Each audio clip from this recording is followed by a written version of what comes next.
प्रश्न पूछा गया है, महर्षि भक्ति में ऐसी कौन सी साधना है जिसके द्वारा मनुष्य हमेशा के लिए स्थिर हो जाए, तृप्त हो जाए।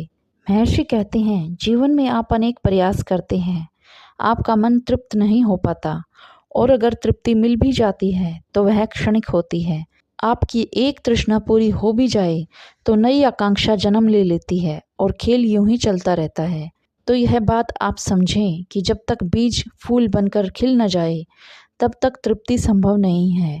मनुष्य एक रास्ता है, पड़ाव है, उस परम सत्य तक पहुंचने की पद्धति है।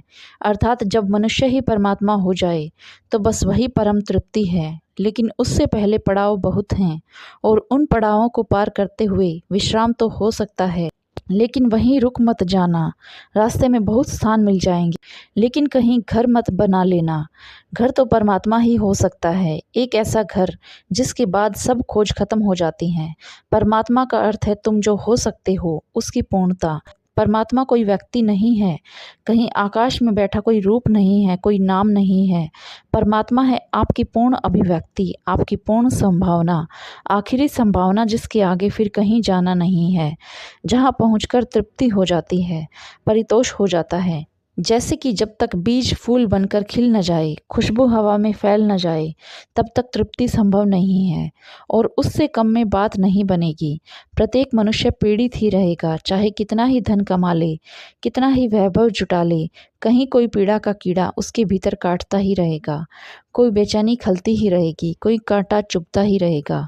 और अगर तुम भुलाने का प्रयास भी करो तो सफल ना हो पाओगे।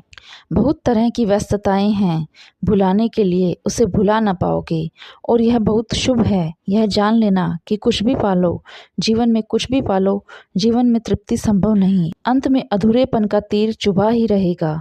तो आप कुछ भी करो, असफलता ही हाथ लगती है। परंतु जीवन के इस तरह के सत्य की समझ जिन लोगों के भीतर विकसित हो जाती है, यह वे ही लोग हैं जो किसी न किसी दिन कभी न कभी परमात्मा तक पहुंच ही जाएंगे। इसीलिए इस तथ्य को आप समझें कि जहां सफलता मिली वहीं घर बन जाता है, और जहां असफलता मिली वहीं से पैर आगे चलने को तत्पर हो जाते हैं, और यह सफ़र चलता ही रहता है, और तृप्ति कभी हाथ लगती नहीं, क्योंकि परमात्मा तक पहुँचे बिना कोई तृप्ति संभव है ही नहीं। इसे आप यूँ समझें कि ऊर्जा के 3 रूप हैं। एक तो बीज रूप है, अर्थात अभी कुछ भी प्रकट नहीं है, बस एक संभावना है। और फिर वृक्ष रूप है, अर्थात सब कुछ प्रकट हो गया, लेकिन प्राण अभी भी अप्रकट हैं। और फिर उसके बाद फूल रूप है, फूल आ गए हैं, अर्थात प्राण भी प्रकट हुआ, और अब एक अनूठी सुगंध भी आ गई, पंखुड़ियाँ खिल गई और खुले आकाश के साथ मिलन हो गया, अनंत के साथ एकता हो गई।